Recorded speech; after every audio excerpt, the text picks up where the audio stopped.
وَأَلَّفَ بَيْنَ قُلُوبِهِمْ لَوْ أَنفَقْتَ مَا فِي الْأَرْضِ جَمِيعًا مَا أَلَّفْتَ بَيْنَ قُلُوبِهِمْ وَلَكِنَّ اللَّهَ أَلَّفَ بَيْنَهُمْ إِنَّهُ عَزِيزٌ حَكِيمٌ۔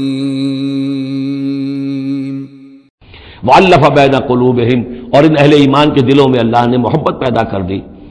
لَوْ أَنفَقْتَ مَا فِي الْأَرْضِ جَمِيعًا مَا أَلَّفْتَ بَيْنَ قُلُوبِهِمْ، اے نبی اگر آپ دولت کے ذریعے سے محبت پیدا کرتے کہ لوگوں کو زیادہ زیادہ ان کے دل کی نرمی کے لیے، تالیف قلب کے لیے جو ہے پیسے دیے جائیں، اگر زمین کی ساری دولت بھی آپ خرچ کر دیتے تو ان میں یہ تالیف، یہ الفت پیدا نہیں ہو سکتی تھی۔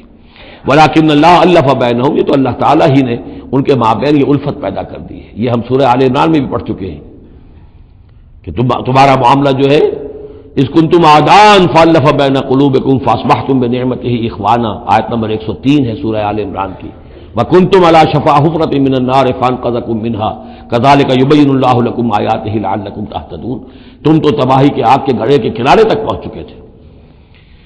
ولکن اللہ الف بینہم انہ عزیز حکیم، یقیناً وہ زبردست ہے، حکمت والا۔